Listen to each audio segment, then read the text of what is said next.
السلام علیکم ورحمۃ اللہ وبرکاتہ۔ اعوذ باللہ من الشیطان الرجیم، بسم اللہ الرحمن الرحیم۔ رب اشرح لی صدری ویسر لی امری واحلل عقدۃ من لسانی یفقہوا قولی۔ اما بعد، یا ایھا الذین آمنوا اتقوا اللہ حق تقاتہ ولا تموتن الا وانتم مسلمون۔ یا ایھا الذین آمنوا اتقوا اللہ وقولوا قولا سدیدا۔ اما بعد، کنتم خیر امت اخرجت للناس تأمرون بالمعروف وتنہون عن المنکر وتؤمنون باللہ۔ ساری تعریف و تسبیح رب الارباب کے لیے ہے، جو رحمان ہے، رحیم ہے، حی القیوم ہے، جو زندگی کا دینے والا ہے اور موت کا دینے والا ہے۔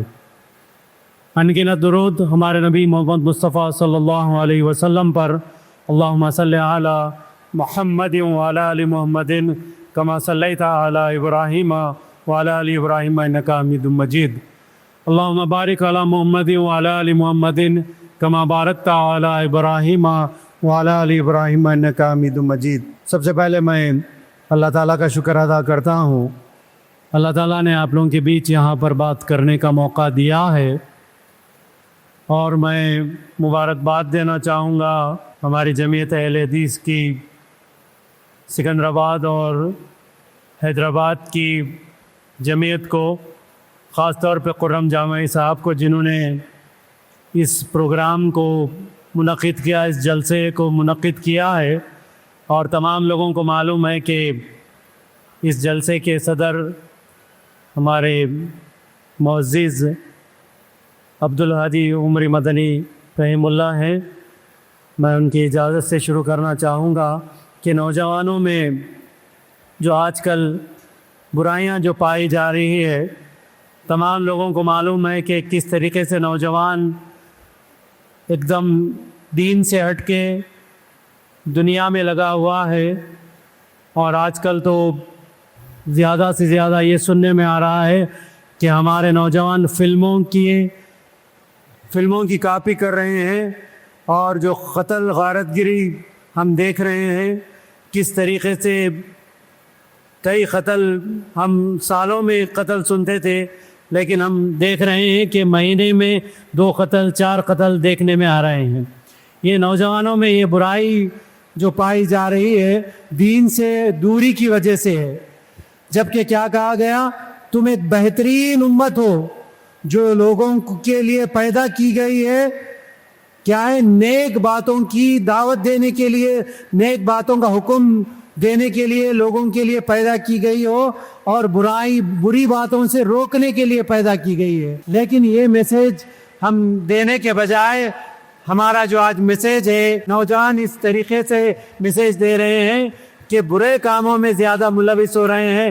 دیکھنے میں آتا ہے فلموں کی کاپی کر رہے ہیں، راستے میں ہم جب چلتے ہیں تو گاڑیوں کے اسٹنٹ کیے جا رہے ہیں، گاڑی اتنی تیزی سے بگا رہے ہیں کہ گاڑی چلاتے وقت کسی کا خیال نہیں ہے، اور خود اپنا خیال نہیں کر رہے ہیں، یہاں تک کہ اتنے ایکسیڈنٹ ہو رہے ہیں۔ آپ تمام لوگوں کو معلوم ہے، یہاں سے قریب میں ہمارا جو فلائی اوور بنا ہے، یہ فلائی اوور جب سے بنا ہے، نوجوان تیزی سے گاڑیاں چلاتے ہوئے تقریباً 19 نوجوان ہلاک ہو چکے ہیں۔ اپنی ذمہ داری کو نہیں سمجھتے کہ کس طریقے سے ماں باپ نے ان کو پالا، کس طریقے سے 17 سال 18 سال پالنے کے بعد اگر نوجوان تیزی سے گاڑی چلاتا ہے اور جا کے اس کی ہلاکت ہوتی ہے تو ان ماں باپ کے اوپر کیا گزرتی ہے، یہ نوجوان نہیں سوچ رہا ہے۔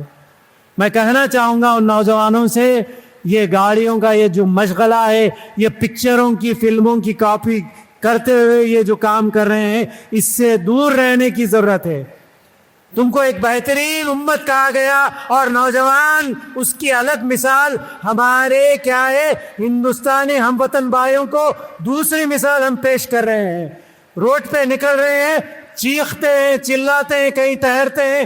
ابھی مجھے پتا چلا کہیں ایگزامز چل رہے تھے انٹرمیڈیٹ کے، ڈگری کے، ہمارے کچھ نوجوان وہاں سے گزرتے ہیں اور بائکوں پہ چیختے چلاتے ہوئے جا رہے ہیں۔ ہمارے ہم وطن بھائی اور بہن وہاں پر ٹھہرے ہوئے ہیں، وہ لوگ خاموشی سے ایگزام دینے کے لیے امتحان کے مرکز پہ آتے ہیں، لیکن ہمارے نوجوان چیخنا چلانا اور ایسی حرکتیں کرنا کہ لوگوں کو تکلیف دینے والی حرکت کر رہے ہیں۔ میں تمام ان لوگوں سے کہنا چاہوں گا، اس میڈیا کے ذریعے اور اس پروگرام کے ذریعے، نوجوان ہمارا اثاثہ ہے، اسلام کا اثاثہ ہے نوجوان۔ نوجوانوں کو پیارے نبی صلی اللہ علیہ وسلم کی سیرت کے اوپر چلنے کی ضرورت ہے۔ یہ پکچروں کو چھوڑیے، یہ فلموں کو چھوڑیے، یہ پکچر کچھ دینے والے نہیں ہیں۔ یہ پکچرز فلمیں کیا ہے؟ ہم کو جہنم کی طرف لے جانے والے ہیں، ہلاکت کی طرف لے جانے والے ہیں۔ جنت کا جو رستہ ہے پیارے نبی صلی اللہ علیہ وسلم کی اسوہ حسنہ ہے۔ دیکھنے میں آ رہا ہے رات دیر ہو چکی ہے، لیکن نوجوان کیا ہے؟ نوجوان ہوٹلوں میں بزی ہے، کیا ہے؟ نوجوان کیا ہے؟ اس مارکیٹ میں بزی ہے۔ مارکیٹ میں اتنا زیادہ نوجوان ملوث ہو چکا ہے، رات ہوٹل میں بیٹھ کر 3 بجے رات تک ہم سنتے ہیں، 3 بجے رات تک ہوٹل سے جانا نہیں چاہتا نوجوان۔ کیا ہے؟ پیارے نبی صلی اللہ علیہ وسلم نے فرمایا سب سے اچھی جگہ مسجدیں ہیں اور سب سے خراب جگہ بازاریں ہیں۔ اور ہم لوگ کیا کر رہے ہیں؟ مسجدوں کو چھوڑ چکے ہیں، مسجد کو نہیں آتے، اور بازاروں میں اپنا راستہ، نوجوان بازاروں میں اپنا ٹائم گزار رہے ہیں۔ رات میں دیر تک جاگنا، نوجوانوں میں تم سے کہنا چاہوں گا، رات میں جو نوجوان دیر تک جاگ رہا ہے، ایز اے باڈی بلڈر آپ سے کہنا چاہوں گا کہ رات میں جو نوجوان دیر تک جاگتا ہے اس کی مردانگی بھی کم ہو جاتی ہے، اس کی مردانگی کم ہو جاتی ہے۔ 10 بجے سے لے کے 3:30 بجے تک کا جو وقت ہے، ہمارے سسٹم کو ریسٹ دینے کی ضرورت ہے۔ ہمارا جو سسٹم ہے اس وقت اگر ریسٹ دیں گے تو ہمارے مسلز گروتھ ہوں گے، ہمارا بلڈ سرکولیشن اچھا ہوگا۔ لیکن نوجوانوں کو کیا ہے؟ رات میں جاگنا ہے۔ اللہ تعالیٰ نے بہترین اوقات دیے، فرصت کے اوقات۔ اللہ کے نبی نے کیا کہا؟ حدیث میں کیا آتا ہے؟ فرصت کے اوقات کو غنیمت جانو، مشغولیت سے پہلے، شغولیت سے پہلے اپنے فرصت کے اوقات کو غنیمت جانو، اور اپنی جوانی کو غنیمت جانو، بوڑھاپے سے پہلے اپنی صحت کو غنیمت جانو، بیماری سے پہلے۔ نوجوانوں رات میں دیر تک مت جاگو، جلدی سو جاؤ۔ یہ بات ہم نہیں کہتے، قرآن اس کے بارے میں کہتا ہے۔ سورہ نبا میں اللہ تعالیٰ فرماتے ہیں وَجَعَلْنَا اللَّيْلَ لِبَاسًا وَجَعَلْنَا النَّهَارَ مَعَاشًا۔ ہم نے تم کو رات دی ہے اوڑھنے کے لیے، آرام کرنے کے لیے، اور دن دیا ہے کام کرنے کے لیے۔ لیکن ہم لوگ رات میں دیر تک جاگ کے یہ سمجھ رہے ہیں ہماری صحت اچھی ہوگی۔ کوئی یہ سمجھ رہا ہے کال سینٹر پہ کام کر کے رات بھر کام کر رہے ہیں کنسلٹنٹ پہ۔ میرے پاس نوجوان جم پہ آ کے کہتے ہیں ہم رات بھر کام کرتے ہیں، ہم ایکسرسائز کب کرنا؟ میں بولا ایکسرسائز اب کب کرتے؟ رات بھر جاگو، الو کے ایسا دن بھر سو جاؤ۔ آپ ایکسرسائز کر ہی نہیں سکتے، کیونکہ آپ کو آپ کی باڈی کو ریسٹ ملا تو آپ ایکسرسائز کر سکتے۔ آپ رات بھر جاگ رہے ہیں، آپ الٹا کر دے رہے ہیں۔ قرآن کی آیت کا اگر الٹا کریں گے تو کیا ہوگا؟ اس سے نقصان ہو جائے گا۔ چاہے آپ کتنے بھی کمائی کما لیجئے، دن کا جاب کریے، تھوڑے پیسے کیوں نہ مل جائے، قرآن جو کہتا ہے اس کے اوپر عمل پیرا ہو جائیے، اور اپنی صحت کا خیال رکھیے۔ نوجوانوں، صحت بہت امپورٹنٹ چیز ہے۔ اور دیکھنے میں کیا آتا ہے؟ رات میں جاگ رہے ہیں، سو جاگ رہے ہیں، نکڑ پہ چبوتروں پہ بیٹھ رہے ہیں نوجوان۔ چبوترا مشن چلانا پڑا پولیس والوں کو، بڑے شرم کی بات ہے ہمارے سب لوگوں کے لیے۔ ہم تمام لوگوں کے لیے کہاں چل رہا چبوترا مشن؟ کالا پتھر میں چل رہا۔ کہاں چل رہا؟ مستد پورے میں چل رہا۔ کہاں چل رہا؟ ایسی جگہ پہ چل رہا جہاں ہمارے بھائی زیادہ ہے، وہاں پر چبوترا مشن چلتے ہوئے پولیس والے جب تک ڈنڈے نہیں مارے تب تک گھر کو نہیں جاتے۔ نہیں، ایسا نہیں کرنا ہے۔ اگر بازاروں میں اور نکڑ پہ بھی اگر ٹہر رہے ہیں، کام کے سلسلے میں ٹہر رہے، تو پیارے نبی صلی اللہ علیہ وسلم نے بتایا راستے کا حق ادا کرو۔ حدیث میں آتا ہے ایک نکڑ پہ نوجوان ٹھہرے تھے، پیارے نبی صلی اللہ علیہ وسلم وہاں سے گزرنے کے بعد نوجوانوں سے کہا کہ تم لوگ کیا کر رہے ہو؟ نوجوان کہہ رہے تھے کہ نہیں، ہم ایسے ہی ٹھہرے ہیں، گپ شپ مار رہے تھے نوجوان۔ اللہ کے نبی نے کہا رستے پہ اگر ٹھہرے ہو تو رستے کا حق ادا کرو۔ اللہ کے نبی سے پوچھا گیا اللہ کے نبی رستے کا حق کیا ہے؟ تو بولے سلام کو عام کیا کرو، جب تم رستے میں ٹھہرو تو سلام کو عام کیا کرو اور لوگوں کا بوجھ اٹھاؤ۔ جو لوگ بوجھ اٹھا نہیں سکتے لوگوں کا بوجھ اٹھاؤ، اور اگر کوئی چیز راستے میں خلل پیدا کر رہی ہے، رکاوٹ پیدا کر رہی ہے، تکلیف دینے والی چیز کو راستے سے ہٹایا کرو۔ اللہ کے نبی نے کہا کیا آج ہم یہ کاموں کے اوپر یہ عمل کر رہے ہیں یا نہیں کر رہے ہیں؟ ہم تمام لوگوں کو اپنا جائزہ لینا ہے، اور جو لوگ یہاں پر آئے ہیں ان نوجوانوں سے کہنا ہے کہ ہم تمام لوگوں کو کیا ہے، ایک مثال بننا ہے۔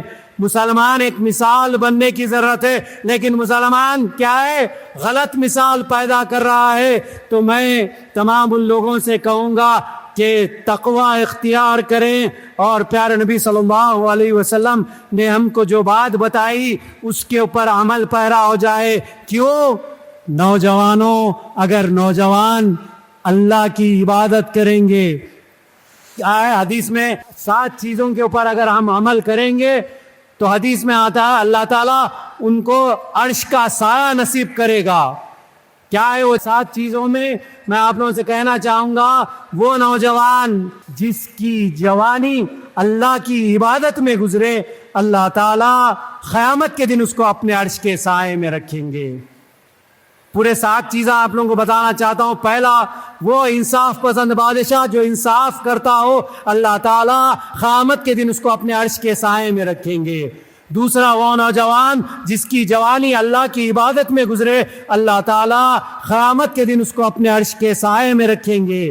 تیسرا، وہ شخص جس کا دل مسجد میں اٹکا ہوا رہتا ہو، اللہ تعالیٰ قیامت کے دن اللہ تعالیٰ اس کو اپنے عرش کے سائے میں رکھیں گے۔ چوتھا، وہ شخص جو رات کے اندھیرے میں اٹھتا ہو، اللہ کے سامنے اپنے گناہوں پہ روتا ہو، اللہ تعالیٰ قیامت کے دن اللہ تعالیٰ اس کو اپنے عرش کے سائے میں رکھیں گے۔ پانچواں، وہ شخص اگر کسی کو کوئی لڑکی یا عورت زنا کے لیے دعوت دیتی ہو تو وہ یہ کہہ کے رک جاتا ہو کہ میں اللہ سے ڈرتا ہوں، اللہ تعالیٰ قیامت کے دن اللہ تعالیٰ اس کو اپنے عرش کے سائے میں رکھیں گے۔ چھٹواں، وہ شخص جو ایک ہاتھ سے خیرات دیتا ہو دوسرے ہاتھ کو پتہ نہیں چلتا، اللہ تعالیٰ قیامت کے دن اللہ تعالیٰ اس کو اپنے عرش کے سائے میں رکھیں گے۔ ساتواں، وہ شخص جو اللہ کے لیے دوستی کرے اور اللہ کے لیے دشمنی کرے، بغض رکھے، اللہ تعالیٰ قیامت کے دن اللہ تعالیٰ اس کو اپنے عرش کے سائے میں رکھے گا۔ تو میں تمام نوجوانوں سے، ان لوگوں سے کہنا چاہتا ہوں جو لوگ یہاں پر آئے ہیں، ہماری مائیں بہنیں بھی یہاں پر موجود ہے، کم سے کم آدھا سے 1 گھنٹہ اپنی صحت کے لیے دینا بہت ضروری ہے۔ جو 1 گھنٹہ آدھا گھنٹہ اپنی صحت کے لیے نہیں دے رہا ہے وہ بیماریوں کو دعوت دے رہا ہے۔ اور حدیث میں کیا آتا ہے، اللہ تعالیٰ کو ایک کمزور مومن سے زیادہ اللہ تعالیٰ کو طاقتور مومن پسند ہے۔ تو کیا ہم طاقتور بننا پسند نہیں کریں گے؟ میری مائیں بہنیں بھی موجود ہیں، آپ بھی آدھا سے پون گھنٹہ کم سے کم اپنے گھر میں ایکسرسائز کیجئے، اپنی باڈی کے لیے آدھا گھنٹہ پون گھنٹہ دینا ضروری ہے۔ کیوں ضروری ہے؟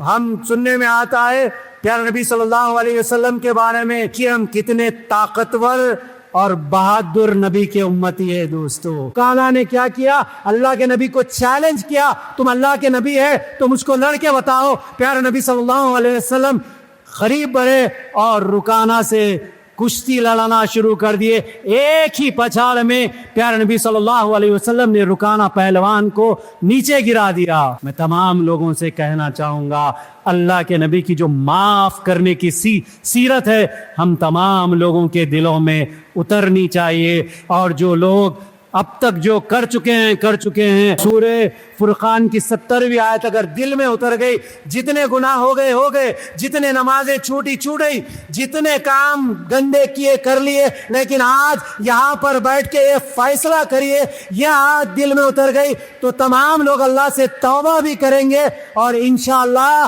تمام لوگ نیک کاموں کی طرف آ جائیں گے، برے کاموں کو چھوڑ دیں گے. اللہ تعالیٰ سورہ فرقان کی 70ویں آیت میں فرماتے ہیں، کیا پیاری آیت ہے دوستو.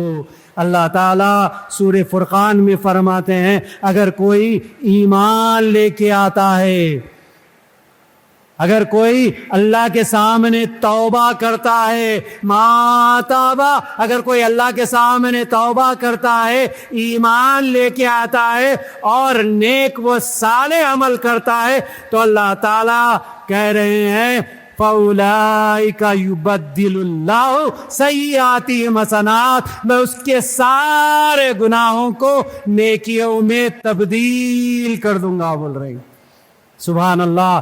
تو جتنے گناہ ہو گئے توبہ کیجئے اور یہاں سے یہ میسج لے کے جائیے کہ نیک کاموں کی طرف آنا ہے، برے کاموں سے رکنا بھی ہے اور دوسروں کو روکنا بھی ہے. میں اللہ سے دعا کرتا ہوں اللہ تعالیٰ بولنے سے زیادہ، سننے سے زیادہ اللہ تعالیٰ ہم تمام لوگوں کو عمل کرنے کی توفیق عطا کرے.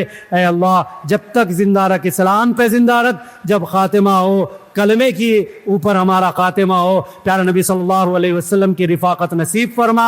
اے اللہ جس طریقے سے آپ نے ہم تمام لوگوں کو یہاں پر جمع کیا ہے، اے اللہ ہم تمام لوگوں کو جنت الفردوس میں جمع فرما. آمین. وآخر دعوانا ان الحمد للہ رب العالمین. السلام علیکم رحمۃ اللہ وبرکاتہ. مرسی ٹی وی کے مزید ویڈیوز کے لیے ہمارے چینل کو سبسکرائب کریں اور بیل آئیکن کو کلک کرنا نہ بھولیں. جزاک اللہ خیر. مرسی ٹی وی، پیغام رحمت.